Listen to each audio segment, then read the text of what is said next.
Bismillahirrahmanirrahim. Në dorën time kam një parfum që i përket një prej brendeve më të vjetra të Arabisë Saudite. Natyrisht që ajo çfarë gjendet këtu brenda është Flori. Është prej parfumeve më të mira të historisë së këtij brendi, që sot nuk gjendet më. Dhe do të thoni mos vallun po reklamoj një brend apo flas për ndonjë parfum në veçantë, jo. Kjo është një dhuratë e Hoxhës tim Rahmet Past. Dhe që sa herë e përdor, i çoj rahmet shpirtit të tij.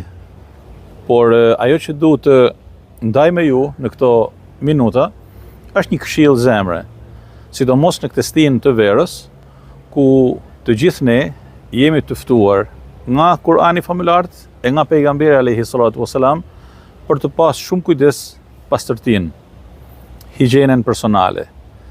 Ju e dini se në Islam pastërtia ka një vend të veçantë. Allahu Azza wa Jall i don njerëzit e pastër. Allahu Azza wa Jall urdhëron për pastërtinë e brendshme, për pastërtinë e jashtme, për pastërtinë e rrobës, për larjen e gjymtyrëve.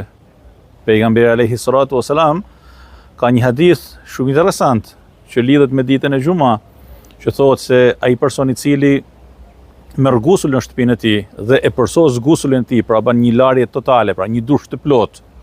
Pastaj pastrohet në mënyrën më të mirë dhe vesh rrobat më të mira dhe parfumoset dhe merr nga vajrat aromatik të familjes së tij dhe vjen drejt xhamis për të falë namazin xumas, pra për të ndëgjuar hutben dhe për të kryer atë ceremonial të asaj dite të bekuar, do thotë i falen gjunahet e tij të një jave, pra nga e xumaja në xuma. Mendoni për pak se si të gjitha këto detaje që përmend pejgamberi alayhi salatu wasalam në këtë hadith lidhen me pastërtinë, lidhen me erën e mirë, lidhen me shfaqjen sa më elegante dhe të pastër të muslimanit. Pejgamberi alayhi salatu wasalam, për të cilin Hazreti Enesi thotë, nuk kam ni, pra nuk kam shiju amber, as misk, as një lloj parfumi tjetër më të mirë se sa era e Resulullahut alayhi salatu wasalam. La ilaha illallah. Pejgamberi alayhi salatu wasalam që lyhej me parfume të mira, aq sa thonin se e njihnin dhe e dinin se pejgamberi alayhi salatu wasalam ka kaluar nga kjo rrugë nëpërmjet erës së tij. Sot asnjërit prej nesh nuk i kushton asgjë me pas një shishe të vogël. Sot shqyr Zotit ka parfume pafund. Dhe gjithë secili mund të gjej aromen që i pëlqen 1, 2, 3, 5, 10, madje kanë thënë fuqahat tonë që shpërdorimi, pra me ble sa më shumë parfume nuk konsiderohet israf në Islam, nuk konsiderohet shpërdorim për cilin njeriu do t'i japin llogari. Pse? Sepse parfumi është prej gjanave që pejgamberi alayhi salatu wasallam i ka pëlqyer nga kjo botë.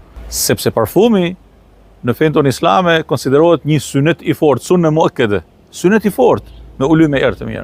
Prandaj të dashur të shtrejt, le të dallohemi edhe me anë të parfumit. Kur takohemi me njerëzit, me pas një parfum me vete, me u parfumos para se me dal nga shtëpia, me pas mundësi me marr abdes për çdo namaz, me marr një dush her pas here, me uly me erë të mirë, rrobat me kenë të pastërta, sidomos tash në verë me kenë të bardha, me kenë të gjana, me kenë të atilla që kur të shihet muslimani të dallohet në mesin e njerëzve. E kur të përqafohem me dikën për njerëzve të thonë, nuk ka si muslimanët.